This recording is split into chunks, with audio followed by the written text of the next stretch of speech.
Azərbaycan Prezidenti İlham Əliyev ötən ilin noyabr ayında yeni təyin etdiyi icra başçılarını qəbul edərkən və daha sonra da yanvar ayında ilin yekunları ilə bağlı yerli mətbuata açıqlama verərkən onun dövlət qulluğu ilə bağlı səsləndirdiyi fikirlər dövlət idarəçiliyinin prinsiplərini açıq formada bir daha bəyan edir. Birincisi, vəzifə imtiyaz deyil, məsuliyyətdir. İkincisi, vəzifəli şəxslər vətəndaşların yanında olmalı, problemlərini həll etməlidir.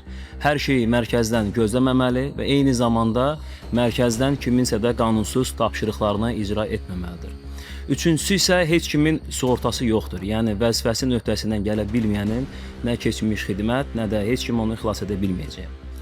Korrupsiya cinayəti isə həm də dövlətə xəyanət kimi qiymətləndirilir. Eyni zamanda fəxrlə demək olar ki, bugün dövlət qulluğunda peşəkar, intellektual, vətənpərvər və mənəvi cəhətdən təmiz kadr bazası da formalaşmaqdadır.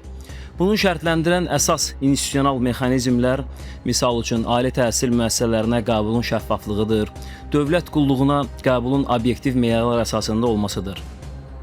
Məhz bu təcrübənin əsasında həyata keçirdiyimiz kadr siyasətinin davamı olaraq təklif edirəm ki, dövlət orqanlarında elə bir institusional sistem formalaşdırmaq lazımdır ki, bir dövlət orqanının ən ucqar kənddə, ən aşağı vəzifədə çalışan əməkdaşı biliyinə, bacarığına, fəaliyyətində göstərdiyi nailiyyətlərə görə mərkəzi aparatın ən yüksək pillələrinə qədər ucala bilsin.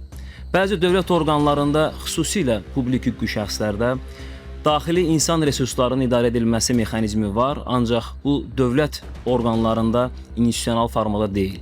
Yəni, misal üçün, Gədəbəydə dövlət qulluğuna başlayan gənc hiss etməlidir, bilməlidir ki, yaxşı işləsə bir neçə ilə Bakıda və ya hansısa formada mərkəzi aparatda və ümumilikdə dövlət qulluğunda yüksək vəzifəyə təyin edilə bilər.